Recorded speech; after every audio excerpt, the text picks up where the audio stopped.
Hi, I'm Bea, and today we're at Bionic, which installs startup ecosystems into the nation's top companies to help them discover and build the future. Today we're going to talk about how to manage being grateful for your job while also wanting more for your career, how to ask for help when you're the one in charge, and what to do when you're an entrepreneur and you've gone from being the captain to the soldier. I'm Bea Arthur. No, not that one. I'm an entrepreneur, licensed therapist, and women's advocate. And I'm stepping out to help women with their work issues, one office at a time.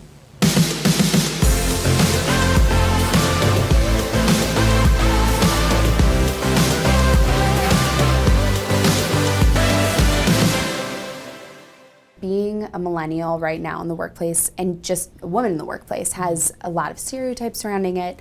I would love to hear from you where the healthy balance is between being really grateful for what you have and still wanting so much more. Never, ever, ever table your ambition. You are in this world to serve not a boss, not your parents, but only to your highest good. And if your highest good means being your best somewhere else, don't ever let anybody tell you that you should just be grateful for it. I always think it's strange, this idea like relative gratitude. Like, yeah, should I be grateful that I have an apartment if it has rats in it? Like, no, like it's okay to want more for yourself. And women have a really big problem with that.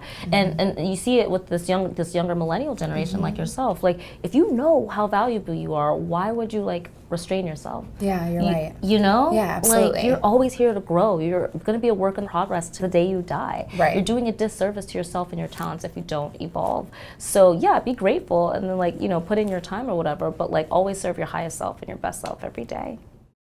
I'm a talent team of one at this point, and it's exciting. I love the challenge of being able to manage multiple things at once, but I think one of my big concerns is how do I raise my hand when it's time to ask for help? I don't want to make it seem like I can't do my job, but at times it's like really overwhelming for me to be able to say, hey guys, I'm over here, I'm drowning. Yeah. I mean, first of all, you're doing all of this by yourself? Yes. Congratulations for doing your thing for so long by yourself. That's amazing. And remember, you don't have to do it by yourself. There's other people in this company. Other people have teams. You deserve a team. I don't think anybody will think less of you. I think that's a woman thing. We all just want to, you know, overcompensate. We're taught to like do twice as much just to be considered just as good. And yeah, that got you here. Now, if you want to be efficient, like it's time to like really delegate accordingly. You know, you can continue to do everything, but you won't be able to do everything well. So as long as you remove emotion from it, because I know that's what you're worried about, being seen as weak or like incompetent, but clearly you're competent. That's the biggest concern. Yeah, totally. And like I totally get it, but like the way a dude would do it is just go straight to the logic. Listen, I'm doing really well. I could be doing even better and making even more money if I had this, this, and this. And if they trust you to do your thing, they're like, here, they give you whatever you need and keep doing with it. It's time for you to lead a team. I actually joined Bionic about a year ago. It was a recent transition from running my own company for 3 years to going from the driver's seat into a position where I'm now working very closely with the CEO and COO, but I'm still kind of the third person in there, right? So you're, as much as, you know, the leeway you had when you were running a company, you can lose a little bit of that.